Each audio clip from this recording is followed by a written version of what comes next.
Não tem conforto no Vasco com 5 derrotas, Lineker. E o Pedrinho gosta muito de mim, mas se o dia que ele tivesse que me demitir, ele teria que me demitir. Mas eu não acho que é essa a questão.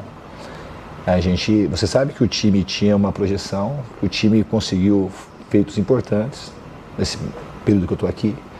A gente teve momentos brilhantes, assim, meio que de subir e descer, a vitória do Santos, a classificação do Botafogo, essa série de 12 jogos praticamente com uma derrota no meio e jogando de uma maneira tal que a gente deu muita esperança para o torcedor e o torcedor tem esperança também, nós estamos na semifinal da Copa do Brasil.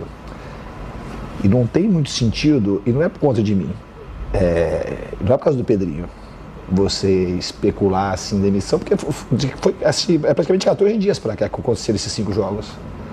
Então você não pode, isso é um mal do futebol brasileiro. Então uma coisa que era fantástica em 14 dias, que tipo de administração seria essa? Que alguns clubes fazem isso e erram muito, né? Você tem que demitir se o cara não confia, se o cara acha que não vai prosseguir, se acha que é ruim. Se você vê as coisas importantes que o Vasco tem, o Ryan, o crescimento do Ryan, de um monte de jogador do Barros, de muita gente, do Paulo Henrique foi para a seleção, os colombianos chegaram aqui, estavam fora da seleção, voltaram para a seleção, o Puma continua sendo convocado, o Medro... Então tem um monte de coisa boa nesse período. Nós tivemos 14, 15 dias de futebol assim mesmo.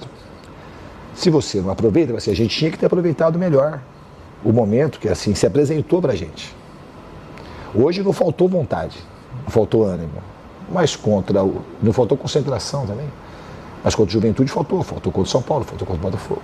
Então agora o time vai reaprendendo. Quando eu falei uma vez numa entrevista aqui que o Vasco aprendendo a ser grande, não é o Vasco instituição. O Vasco é gigantíssimo, os maiores times do mundo. Vou comparar o Vasco com o Manchester United, que lá em 2000 fizeram semifinal de campeonato mundial, e o Manchester United, esse período para cá, passa por um período parecido com o Vasco. E eu falei no recorte histórico aí dos 25 anos para cá.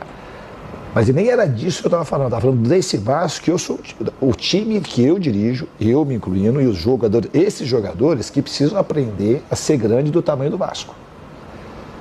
A gente não pode colocar a torcida e alimentar a torcida de esperança, uma torcida tão sofrida, a gente agora não vai. Agora agora não vai.